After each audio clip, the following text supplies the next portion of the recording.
Hello student, I am Sunita Jha. हम कर रहे हैं क्लास 6 मैथ्स का चैप्टर 1 पैटर्न इन मैथमेटिक्स और ये हमारे वीडियो का पार्ट 8 है। स्टूडेंट, आज हम कर रहे हैं आपकी बुक के पेज नंबर 11 के फिगर इट आउट। तो बिना टाइम वेस्ट करे क्वेश्चन 1 से हम स्टार्ट करते हैं। क्वेश्चन 1 है, can you recognise the pattern in each of the sequence in table 3। आपने टेबल 3 में पैटर्न सीक्वेंस देखी थी, तो ईच पैटर्न सीक्वेंस को देख के आप रिकॉग्नाइज कर सकते हैं। तो भाई हाँ, हमने प्रीवियस वीडियो में टेबल 3 पढ़ी है और हर पैटर्न को हमने बहुत अच्छे से समझा है। तो हम हर पैटर्न को रिकॉग्नाइज कर सकते हैं, बिल्कुल कर सकते हैं। तो वही हमें हमारे आंसर में लिख देना है फटाफट। तो देखिए क्या लिखना है और कैसे स्टार्ट करेंगे हम। Recognise a pattern in each of the sequence in table 3। इस तरह से आप आंसर को स्टार्ट करिए और रेगुलर पॉलीगन सबसे पहले हम लेंगे। अब आप देखिए कि रेगुलर पॉलीगन की इमेज देखिए, कुछ इस तरह से रेगुलर पॉलीगन है आपकी टेबल 3 में।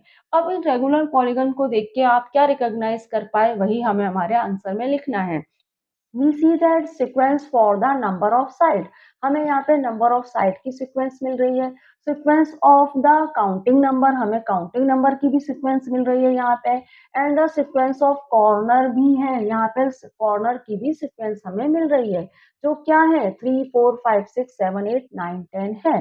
तो number of side, number of counting number और कॉर्नर की सीक्वेंस आपको 3 4 5 6 7 8 9 10 मिल रही है। दीज आर सेम, और ये सभी सेम है।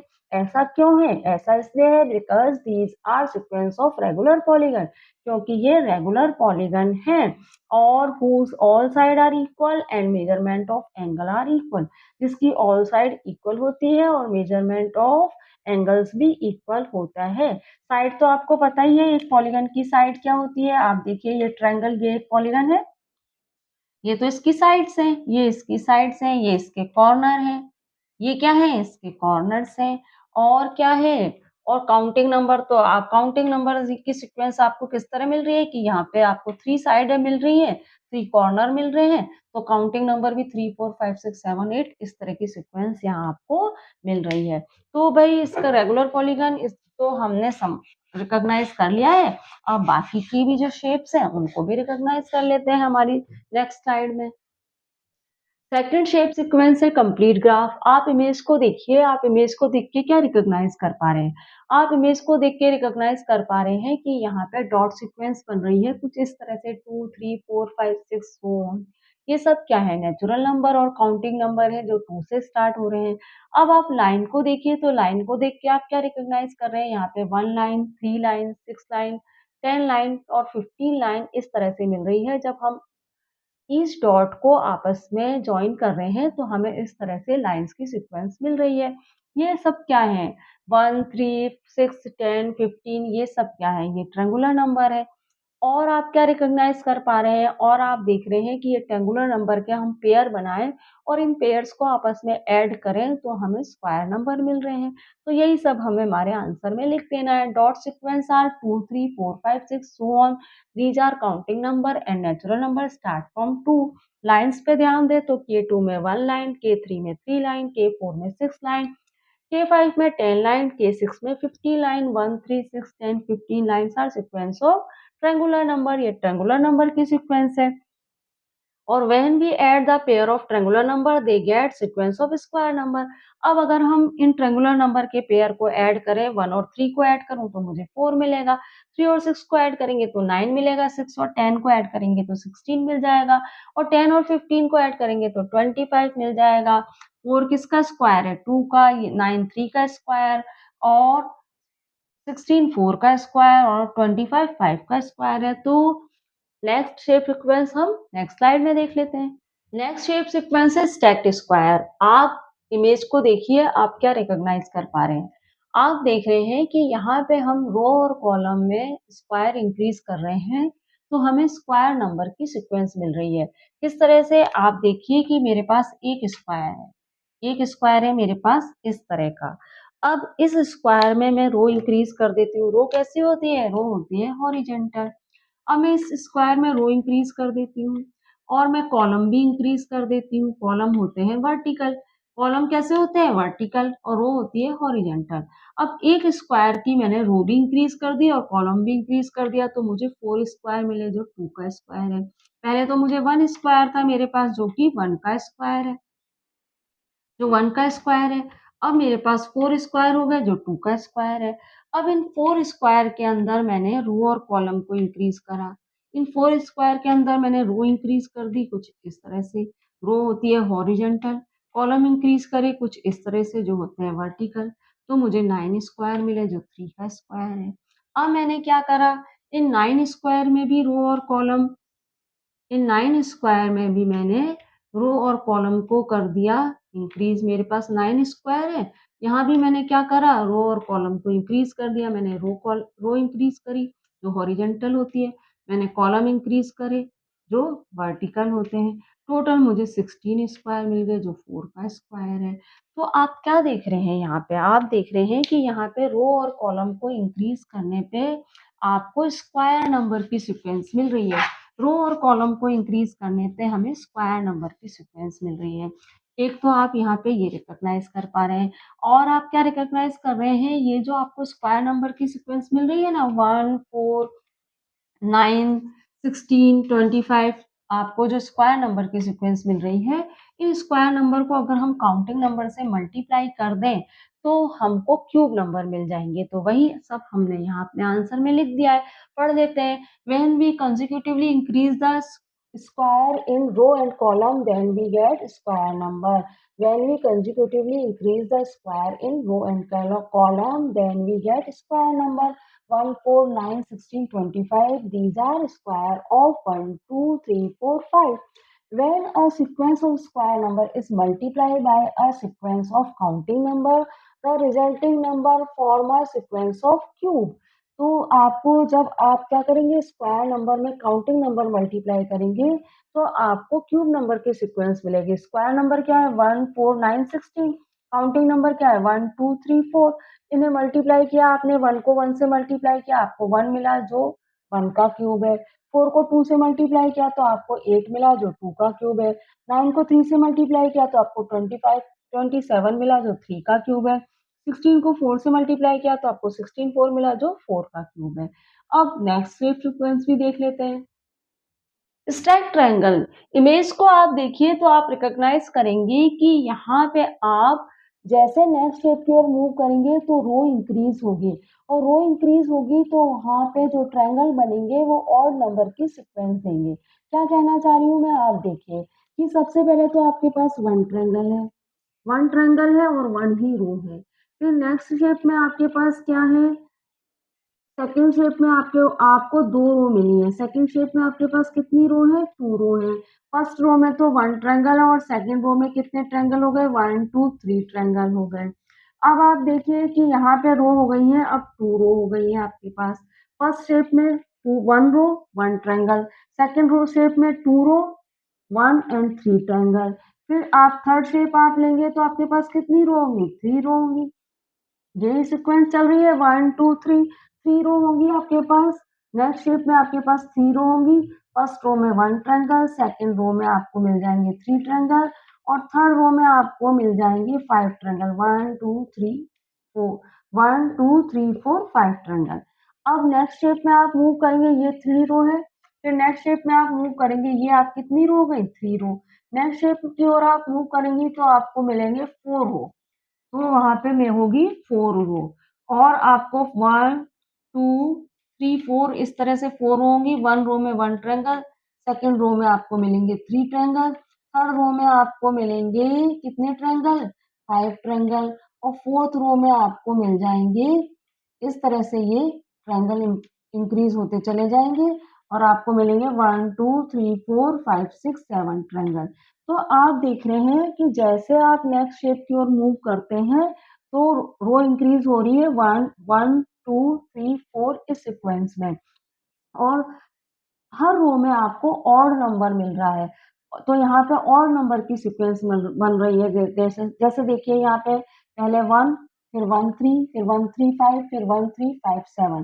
तो आप देख रहे हैं कि यहाँ ऑड नंबर की सीक्वेंस बन रही है और इन ऑड नंबर को जब हम ऐड करेंगे तो हमें स्क्वायर नंबर मिलेगा।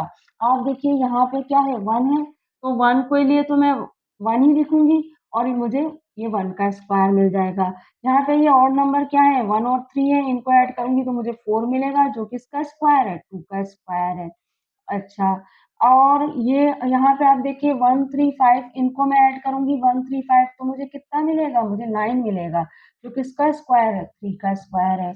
और यहाँ पे मैं 1357 इनको ऐड करूँगी तो मुझे 16 मिलेगा, जो 4 का स्क्वायर है। तो यही सब हम यहाँ पे रिकॉग्नाइज़ कर पा रहे हैं और हम अपने आंसर में ये लिख देते हैं। आप देखिए these triangle are forming a sequence of odd number in every increasing row. ये जो ट्रायंगल है ये सीक्वेंस बना रहे हैं और नंबर की एवरी इंक्रीजिंग रो में। और आपने क्या रिकॉग्नाइज किया? आपने रिकॉग्नाइज किया when we add up odd number they get square number. हम इन ऑड नंबर को जब ऐड करते हैं तो हमें स्क्वायर नंबर मिलता है। पहले सबसे पहले तो 1 ही था फर्स्ट शेप में, तो इसके लिए तो अब ये 1 का स्क्वायर है। फिर नेक्स्ट शेप में क्या था 1 प्लस 3 जो 4 है, ये 2 का स्क्वायर है। फिर 1 प्लस 3 प्लस 5 9 हुआ जो 3 का स्क्वायर है। 1 plus 5 plus 1 plus 3 plus 5 plus 7 16 हुआ जो 4 का स्क्वायर है। नेक्स्ट शेप भी देख लेते हैं। लास्ट शेप सीक्वेंस है कोच स्नोफ्लेक। तो आप फिगर देखिए किस तरह का फिगर बना हुआ है। आप देख रहे हैं कि कोच स्नोफ्लेक में जो फर्स्ट फिगर है वह कुछ इस तरह का है। एक इक्विलेटर ट्रायंगल देख रहे हैं आप। कुछ इस तरह का आप इक्विलेटर ट्रायंगल देख रहे हैं फर्स्ट शेप। सेकंड शेप आप देख रहे हैं कि ये जो इक्विलेटर ट्रायंगल है, ये जो इक्विलेटर ट्रायंगल है इस पे इस तरह से बम्प निकाल दिए हैं सेकंड शेप में। इस तरह से बम्प निकालने पर इस इक्विलेटर ट्रायंगल की हर लाइन पे, इस लाइन पे, इस लाइन पे, इस लाइन पे, इस इक्विलेटर ट्रायंगल में 3 लाइन है और तीनों लाइन पे जब हमने बम्प निकाल दिए तो कुछ हमें इस तरह की शेप मिली। तो इक्विलेटर ट्रायंगल में कितनी लाइन्स थी? 3 लाइन्स थी। अब इन 3 लाइन्स पे जब हमने बम्प निकाले तो हमें कितनी लाइन मिल गई? 12। देखिए आप 1, 2, 3, 4, 5, 6, 7, 8, 9, 10, 11, 12 यहाँ हमें 12 लाइन्स मिल गई। अब आप देखिए कि इक्विलेटर ट्रायंगल पे जब मैंने बम्प निकाला, 3 लाइन के ऊपर मैंने बम्प निकाला, तो मुझे मिली 12 लाइन। कब मुझे मिली? 12 लाइन कुछ इस तरह से। अब मुझे क्या करना है? इन 12 लाइन्स के ऊपर भी बम्प निकालना है इस तरीके से। इन 12 लाइन जो 12 लाइन मुझे मिली है, इस हर एक 12 लाइन के ऊपर मुझे बम्प निकालना है कुछ इस तरीके से, इस तरीके से। इन 12 लाइन में हर एक लाइन के ऊपर मुझे बम्प निकालना है कुछ इस तरीके से और जब मैं इस पे बम्प निकाल दूँगी, तो मुझे कुछ इस तरह की शेप मिल जाएगी। आप देख रहे हैं थर्ड शेप देखिए कुछ इस तरह की है। फर्स्ट शेप इक्विलेटर ट्रायंगल है जो 3 जिसमें 3 लाइन सेगमेंट है। इन 3 लाइन सेगमेंट पे जब बम्प निकाला तो ये कन्वर्ट हो गई 12 लाइन सेगमेंट में। अब आप देखिए 12 लाइन सेगमेंट में जब बम्प निकालेंगे तो वह कितनी लाइन सेगमेंट में कन्वर्ट हो जाएगी? आप यहाँ काउंट कर सकते हैं। हाँ, कर लेंगे हम थोड़ी मेहनत करके। ये 48 लाइन सेगमेंट में कन्वर्ट हो जाएगी। 48 लाइन सेगमेंट में। अब आप इस नेक्स्ट फिगर में 4th नंबर के फिगर में मालूम कर सकते हैं क्या कि ये 48 लाइन सेगमेंट में जब मैं बम्प निकालूँगी तो कितनी लाइन सेगमेंट बनेगी? मुश्किल हो रहा है ना काउंट करना? तो भई यहाँ पे कोई सीक्वेंस चल रही है, कुछ शेप सीक्वेंस चल रही है, उसको हम समझ लेते हैं, तो हमें नेक्स्ट शेप में कितनी लाइन सेगमेंट्स होगी वो हमें क्लियर हो जाएगा। आप देखिए कि जब एक लाइन सेगमेंट में यहाँ समझिए आप, जब 1 लाइन सेगमेंट में आपको कहाँ समझाऊँ मैं यहाँ समझा देती हूँ। जब मैं 1 लाइन सेगमेंट पे बम्प निकालती हूँ, तो वो आप देखिए 4 लाइन सेगमेंट में कन्वर्ट हो जाती है। 1, 2, 3 एंड 4 हो रही है 4 लाइन सेगमेंट में। जब मैंने 1 लाइन सेगमेंट पे बम्प निकाला तो वह 4 लाइन सेगमेंट में कन्वर्ट हो गई। तो मैं 3 लाइन सेगमेंट पे बम्प निकालूँगी तो वह कितनी लाइन सेगमेंट में कन्वर्ट हो जाएगी? 12 लाइन सेगमेंट में। अब इन 12 लाइन सेगमेंट में जब मैं बम्प निकालूँगी तो वह 48 लाइन सेगमेंट में कन्वर्ट हो जाएगी। क्योंकि 1 line segment equal 4 line segment तो 12 line segment equal 48 line segment. तो 12 इंटू 4 किया तो आपको 48 मिल गया। अब 48 लाइन सेगमेंट कितनी लाइन सेगमेंट में कन्वर्ट होगी नेक्स्ट स्टेप में? 48 को 4 से मल्टीप्लाई कर दीजिए तो 192 लाइन सेगमेंट में। अब लास्ट शेप जो आपकी टेबल में दी है उस वह कितनी लाइन सेगमेंट से बनी है? वह ना 192 को 4 से मल्टीप्लाई कर दीजिए, आपको पता पड़ जाएगा कि लास्ट शेप 768 लाइन सेगमेंट से बनी है। तो यही हमने रिकॉग्नाइज किया इस शेप को देख के, और हम अपने आंसर में यही लिख लेते हैं, we are getting the next shape by creating a bump on a every line segment. हम हर लाइन सेगमेंट पे जब बम्प निकालते हैं तो हमें नेक्स्ट शेप मिल जाती है। Making a bump on a line segment convert into 4 line segment. अब हम क्या कर रहे हैं, एक लाइन सेगमेंट पे जब बम्प निकालते हैं तो वह 4 लाइन सेगमेंट में कन्वर्ट हो पा रही है। Therefore, the first figure made of 3 line segment, first figure में बना है 3 line segment से, and second figure made of 3 into 4 12 line segment। तो second figure होगा 3 into 4 4 12 line segment से, क्योंकि हर line segment पे bump निकालने पे वह 4 line segment में convert हो रहा है। थर्ड फिगर होगा 12 into 4 48 लाइन सेगमेंट में। फोर्थ फिगर कन्वर्ट होगा 48 into 4 192 लाइन सेगमेंट में। और फिफ्थ फिगर में होगी 192 इंटू 4 768 लाइन सेगमेंट से फिफ्थ फिगर बना होगा। तो यह हमने शेप को देख के रिकॉग्नाइज किया। क्वेश्चन 1 हमने कर लिया है। क्वेश्चन 2 हम नेक्स्ट स्लाइड में देख लेते हैं।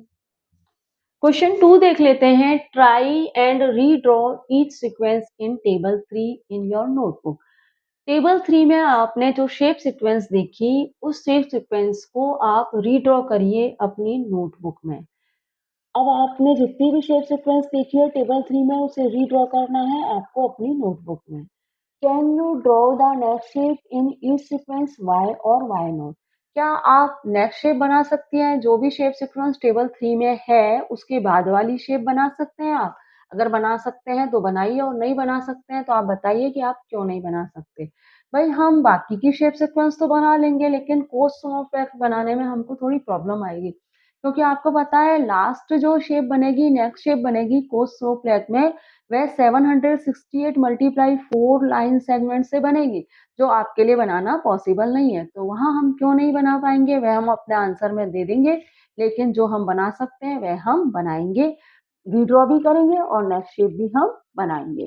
अब आप देखिए आगे क्या है, after each sequence describe in your own word what is the rule और pattern for forming the shape in sequence.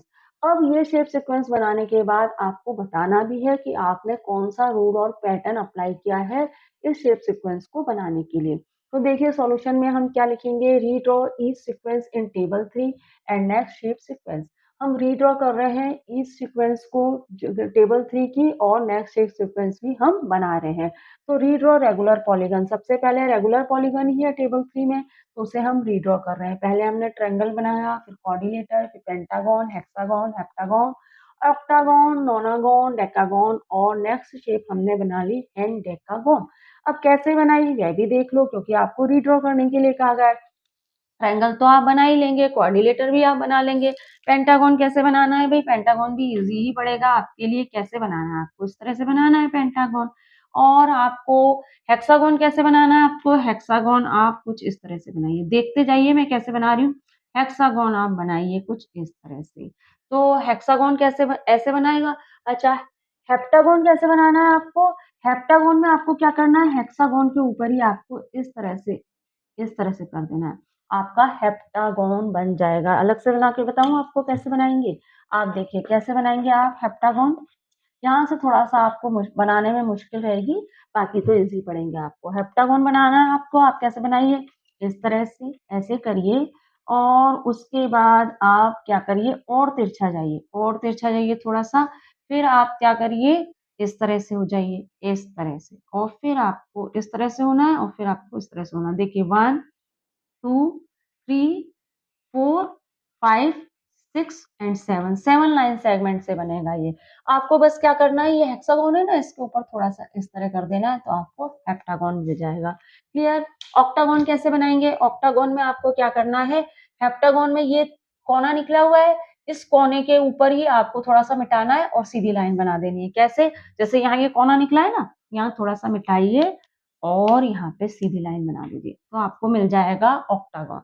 तो देखिए और अच्छे से बता दूं आपको कैसे बनाना है। बस आपको ये ध्यान रखना है कि आपको 8 लाइन ऑक्टागन में 8 लाइन सेगमेंट बनानी है, क्योंकि ये क्या है, लाइन सेगमेंट की सीक्वेंस चल रही है यहाँ पे 3 4 5 6 7 8 9 10 11। हेंडेकागन में 11 लाइन सेगमेंट है, तो ऑक्टागन में 8 लाइन सेगमेंट होनी चाहिए, लेकिन आपको ये भी ध्यान रखना है कि ये इक्वल हो, क्योंकि ये रेगुलर पॉलीगन है। तो आप कोशिश करिए इक्वल बनाने की। पहले ऐसे बनाइएगा, फिर ऐसे बना के फिर आप इसको सीधा कर दीजिएगा। फिर इस तरह से, इस तरह से, फिर इस तरह से, ये बन जाएगा ऑक्टागोन। अच्छा, नोनागोन आपको बनाना है, इस ऑक्टागोन के ऊपर ही आप क्या करिए, इस तरह से कर दीजिए। नोनागोन के ऊपर ही इस तरह से, ऑक्टागोन के ऊपर इस तरह कर दीजिए, आपको नोनागोन मिल जाएगा। किस तरह से ऑक्टागोन बनाया था मैंने बताया आपको, कैसे करेंगे? बस आपको क्या करना है, ऐसे करिए, ऐसे और फिर सीधा बनाइए, फिर आप इसको ऐसे करके इस तरह कर दीजिए, तो बन जाएगा ये नोनागोन। 1 2 3 4 5 6 7 8 9 9 9 सेगमेंट होते हैं नोनागोन में। डेकागोन बनाना है भाई, डेकागोन के लिए क्या करें, नोनागोन के ऊपर ही आप इस तरह से सीधी लाइन बना दीजिए, आपको डेकागोन मिल जाएगा। क्लियर? बस आपको क्या ध्यान रखना है कि आपका जो शेप बने वह 10 लाइन सेगमेंट हो, क्योंकि ये डेकागोन है। कैसे बनाऊंगी मैं? सीधी लाइन, फिर ऐसे लाइन, फिर ऐसे लाइन, फिर और तिरछी लाइन बना दीजिए इस तरह से। फिर आप क्या करिए, तिरछी और तिरछी लाइन बनाइए, फिर आप इधर आ जाइए, इधर, फिर और तिरछा करिए इधर, और इसको यूं मिला दीजिए। आप देखिए 1 2 3 4 5 6 7 8 9 10, डेकागोन में 10 लाइन सेगमेंट है। अब क्या है, हैंड डेकागोन बनाना है, आपको फिगर इस तरह से बनाना है कि उसमें 11 लाइन सेगमेंट हो। इस तरह बना दीजिए, 2 बन गई, फिर इस तरह बना दीजिए 3 4 बन गई, फिर और ऐसे कर दीजिए 4 बन गई आपकी। फिर आप क्या करेंगे, 4 बना दी और ऐसे करिए 5 6 बन गई। अब ये 7, ये 8, ये 9, ये 10 और ये 11, बस इस तरह से आप लाइन को बना दीजिए। 1 1 2 3 4 5 6 7 8 9 10 11, 11 हो गई हैंड डेकागोन में। तो इस तरह से आपको ये शेप बनानी है। अब यहाँ पे हमने जो रूल और पैटर्न अप्लाई किया है वह भी पढ़ लेते हैं। देखिए क्या लिखा है, पैटर्न और रूल। नेक्स्ट शेप मैंने बना दी है, यहाँ पे हैंड डेकागोन रीड्रॉ कर दिए हैं, रेगुलर पॉलीगॉन, और नेक्स्ट शेप हमने बना दी है, और कैसे बनाए वह भी मैंने आपको सिखा दिया है। अच्छा, पैटर्न और रूल क्या है, these are sequence of regular polygon start from 3 line segment. ये रेगुलर पॉलीगन की सीक्वेंस है जो 3 लाइन सेगमेंट से स्टार्ट हो रही है। ट्रायंगल में 3 लाइन सेगमेंट है, क्वाड्रिलेटर में 4 फिर 5 फिर 6 7 8 9 10 सो ऑन, इस तरह से लाइंस आपको मिल रही हैं। आगे देखिए, आगे क्या लिखा है, while making this shape we have to keep in mind that all side should be equal, because हम इस शेप को बनाते समय हमें दिमाग में ये रखना है कि हर साइड इक्वल हो। क्यों हो भाई, because this is a regular polygon, क्योंकि ये एक रेगुलर पॉलीगन है। The next shape will be hendecagon which will have 11 side, और नेक्स्ट शेप क्या है, हैंड डेकागोन है जिसके पास 11 साइड है। यहाँ पे हमने नेक्स्ट पॉइंट बनाया है, उस पे हम स्टार कर देते हैं। अब हम बाकी की शेप भी देख लेते हैं। कंप्लीट ग्राफ कुछ हम इस तरह से रीड्रॉ कर लेंगे। आप देखिए कि K2, K3, K4, K5, K5, K6 और नेक्स्ट शेप हमें मिल गई K7।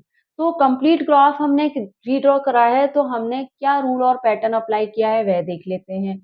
आप देखिए कि K2 में हमने 2 डॉट लिए हैं, फिर 3, फिर 4, 5, 6, 7, इस तरह से डॉट की सीक्वेंस हमने यहाँ पे ली है।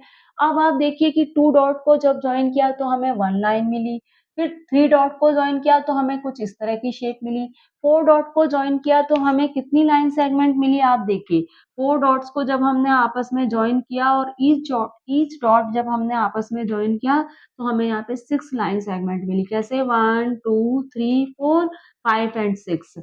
तो आप देख रहे हैं 2 डॉट जॉइन किया तो 1 लाइन, 3 डॉट जॉइन किया तो 3 लाइन, 4 डॉट जब आपस में जॉइन किए तो आपको 6 लाइन सेगमेंट मिल गई। अच्छा, 5 डॉट जब आप आपस में आपने जॉइन किए कुछ इस तरह से, तो आपको कितनी लाइन सेगमेंट मिलेगी, आप देखिए 1 2 3 4 5 6 7 8 9 10। तो 5 डॉट जब आपस में आपने जॉइन करा, ईच ईच डॉट आप आपस में आपने जॉइन करे तो आपको यहाँ पे 10 लाइन सेगमेंट मिल गई।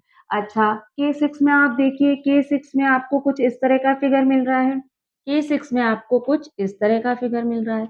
6 लाइन सेगमेंट तो ये है ही। अब आप देखिए 7 8 9 10 11 12 13 14 15। तो यहाँ पे K6 में आप ईच लाइन्स ईच डॉट को जब आपस में जॉइन कर रहे हैं तो आपको 15 लाइन्स मिल रही हैं, 15 लाइन सेगमेंट मिल रही हैं। और K7 में आप देखिए K7 कुछ इस टाइप का फिगर है। K7 आपका है कुछ इस टाइप का फिगर है। K7 कुछ इस टाइप का फिगर है, इस तरह का।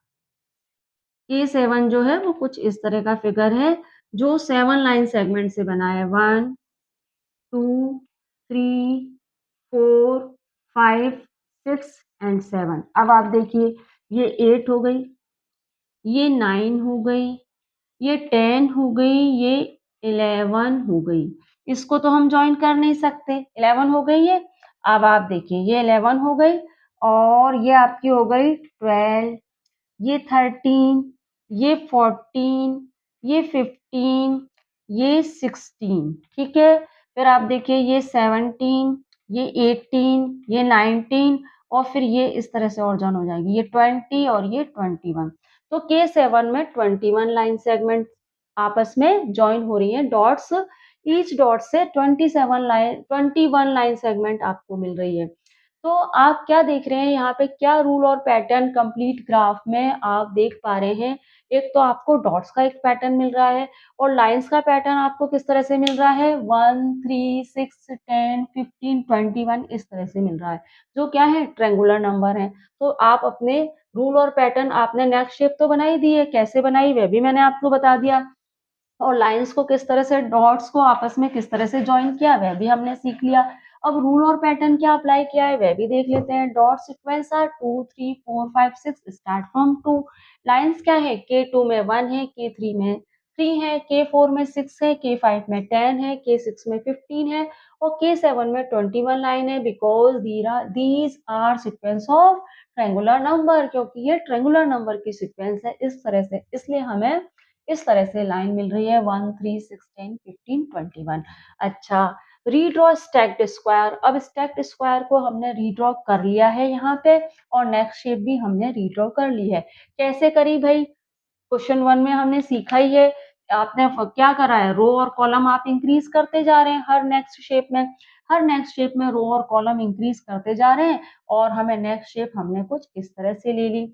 आप फर्स्ट फर्स्ट में 1 स्क्वायर, फिर उसके ऊपर रो में 1 स्क्वायर, फिर इस तरह से कॉलम में भी स्क्वायर, फिर रो में स्क्वायर, फिर कॉलम में स्क्वायर, इस तरह से रो और कॉलम इंक्रीज करते गए और हमने नेक्स्ट स्क्वायर ले लिया है और हमने यहाँ पे बना भी दिया है। अब रूल और पैटर्न क्या अप्लाई किया है हमने वह हम लिख लेते हैं यहाँ पे। When we consecutively increase the square in row and column then we get square number। जब हम consecutively increase कर रहे हैं रो और कॉलम को तो हमें स्क्वायर नंबर मिल रहा है। 1 का स्क्वायर 1, 2 का स्क्वायर 4, 3 का स्क्वायर 9, 4 का स्क्वायर 16 और 5 का स्क्वायर 25। अब बाकी की भी शेप सीक्वेंस जो है उनको भी हम रीड्रॉ कर लेते हैं। स्ट्रेट ट्रायंगल मैंने यहाँ पे रीड्रॉ कर दिया है और नेक्स्ट शेप भी मैंने यहाँ ड्रॉ कर दी है। अब मैंने यहाँ पे रीड्रॉ करते समय कौन सा रूल और पैटर्न अप्लाई किया, अगर आपको वह रूल और पैटर्न पता पड़ जाए तो आप भी इसे इजीली रीड्रॉ कर सकते हैं और नेक्स्ट शेप भी बना सकते हैं। तो आप देखिए हम यहाँ पे कौन सा रूल और पैटर्न अप्लाई कर रहे हैं। अब आप देखिए कि सबसे पहले हमारे पास वन ट्रायंगल है, वन ट्रायंगल है हमारे पास और 1 ही रो है। क्लियर?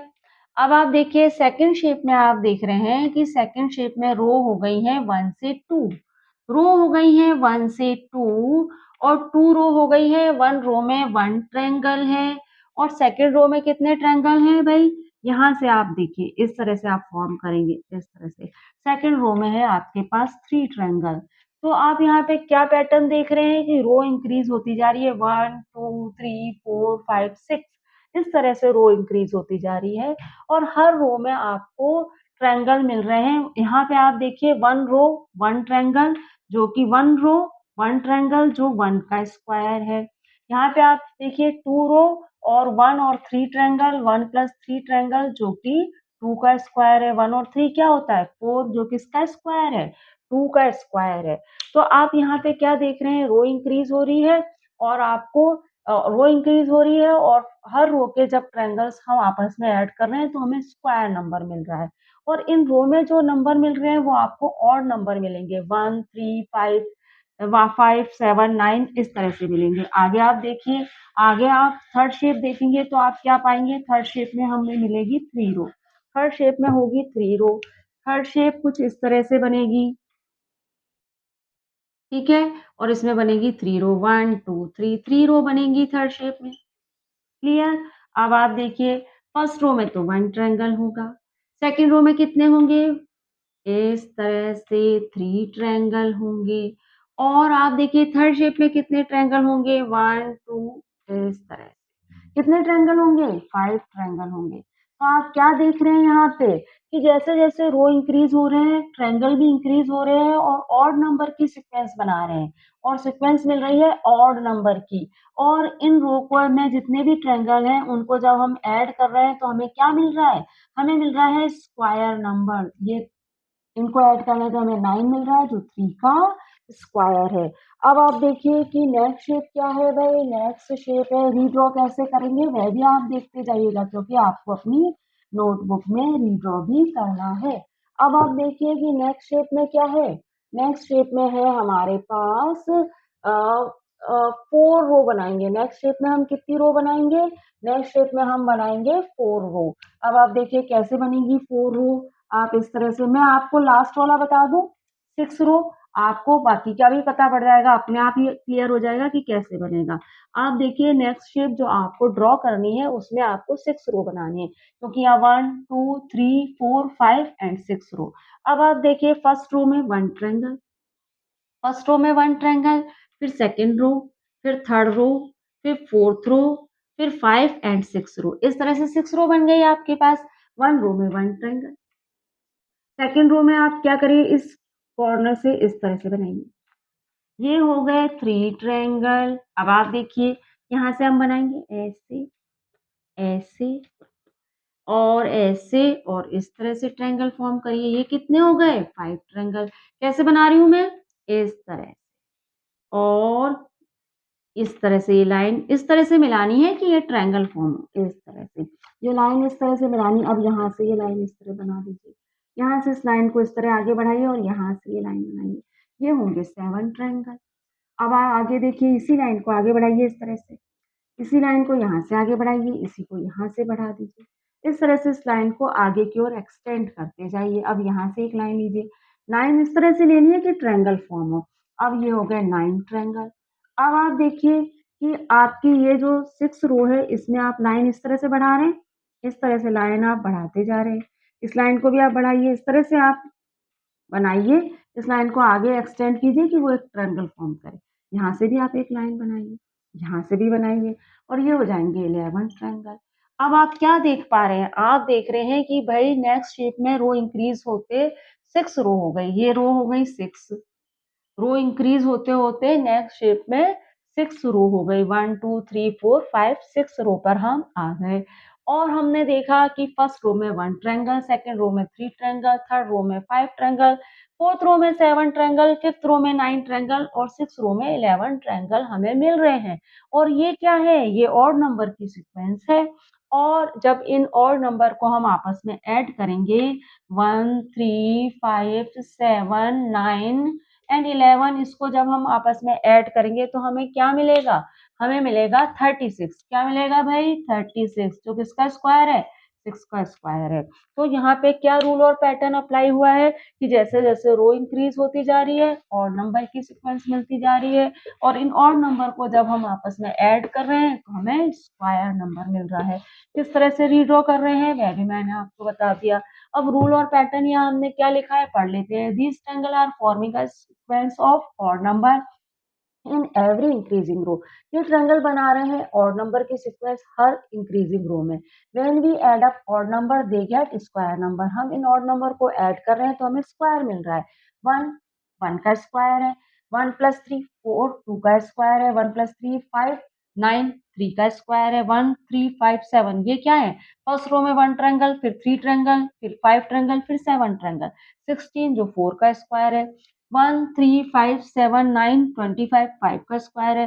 फर्स्ट रो में 1 ट्रायंगल, सेकंड रो में 3 ट्रायंगल, थर्ड रो में 5 ट्रायंगल, फोर्थ रो में 7 ट्रायंगल, 5th रो में 9 ट्रायंगल, 6th रो में 11 ट्रायंगल, ये सब क्या है? ऑड नंबर है। इन ऑड नंबर्स को जब हमने ऐड किया तो मिला 36 जो 6 का स्क्वायर है। अब हम स्टैक्ड स्नोफ्लैक जो है उसको भी हम रीड्रॉ कर लेते हैं। वह मैं नेक्स्ट स्लाइड में आपको बताती हूँ। स्नोफ्लैक की 4 शेप सीक्वेंस तो हमने यहाँ रीड्रॉ कर ली है। 5th शेप सीक्वेंस हम रीड्रॉ नहीं कर पाए हैं और नेक्स्ट शेप सीक्वेंस भी हमने रीड्रॉ नहीं करी है। क्यों नहीं करी भाई? क्योंकि 5th शेप सीक्वेंस बनी है 768 टाइनी लाइन सेगमेंट से, जिसे रीड्रॉ करना पॉसिबल नहीं है। और नेक्स्ट शेप तो 768 मल्टीप्लाई 4 लाइन सेगमेंट से बनी है, जिसे ड्रॉ करना बिल्कुल ही पॉसिबल नहीं है, तो वह हमने यहाँ पे ड्रॉ नहीं करी है। लेकिन हमने यहाँ पे कौन सा रूल और पैटर्न अप्लाई करा है ये 4 शेप सीक्वेंस बनाने में, वह हम अपने आंसर में लिख लेते हैं। अब आप देखिए कि फर्स्ट शेप सीक्वेंस बनी है 3 लाइन सेगमेंट से, और आपको पता है कि एक लाइन सेगमेंट में जब हम बम्प निकालते हैं तो वह 4 लाइन सेगमेंट में कन्वर्ट हो जाता है। क्वेश्चन 1 में हमने समझा है। तो एक लाइन 4 लाइन सेगमेंट में कन्वर्ट हो रही है, तो 3 लाइन सेगमेंट कितनी लाइन सेगमेंट में कन्वर्ट हो जाएगी? 3 इंटू 4 12 लाइन सेगमेंट में। और 12 लाइन सेगमेंट नेक्स्ट शेप में कितनी लाइन सेगमेंट में कन्वर्ट हो जाएगी? 12 इंटू 4 48 लाइन सेगमेंट में। और 48 लाइन सेगमेंट नेक्स्ट शेप में कितनी लाइन सेगमेंट में कन्वर्ट हो जाएगी? 192 लाइन सेगमेंट में। अब यहाँ पे हमने यही रूल और पैटर्न अप्लाई किया है, हम अपने आंसर में देख लेते हैं। We are getting the next shape by creating a bump on a every line segment. हमें नेक्स्ट शेप मिल रही है एवरी लाइन सेगमेंट पे बम्प निकालने पे। Making a bump on a line segment convert into 4 line segment, और bump निकालने पे एक लाइन सेगमेंट में वह कन्वर्ट हो रही है 4 लाइन सेगमेंट में। Therefore, the first figure made of 3 line segment, first figure में 3 line segment है, second figure made of 3 into 4 12 line segment, third figure 48 into 4 192 line segment, और fifth figure 192 into 4 768 line segment। अब हम fifth shape redraw नहीं कर पाए हैं और नेक्स्ट शेप भी रीड्रॉ नहीं कर पाए, तो वह हम क्यों रीड्रॉ नहीं कर पाए वह भी हम हमारे आंसर में एक्सप्लेन कर देते हैं। वह मैं आपको नेक्स्ट स्लाइड में बताती हूँ। We could not redraw the fifth shape sequence because it is made up of 768 tiny line segment। हमने फिफ्थ शेप सीक्वेंस नहीं बना पाए हैं क्योंकि वह 768 टाइनी लाइन सेगमेंट से बनी है। यह हमने हमारे आंसर में क्लियर कर दिया है। और creating a six shape sequence is impossible because it is made up of 3072 tiny line segment। और 6 शेप सीक्वेंस बनाना तो इम्पॉसिबल है क्योंकि वह बनी है 3072 टाइनी लाइन सेगमेंट से। तो भाई figure it out page number 11 के जो 1 और 2 क्वेश्चन थे वह हमने हमारे इस वीडियो में कर लिए हैं। वीडियो आपको कैसा लगा कमेंट बॉक्स में जरूर लिखिएगा। साथ में चैनल को लाइक शेयर सब्सक्राइब करना मत भूलिएगा। मिलते हैं हमारे नेक्स्ट वीडियो में जहाँ पे हम पढ़ेंगे रिलेशन टू नंबर सीक्वेंस। तो मिलते हैं नेक्स्ट वीडियो में। Thank you for watching student.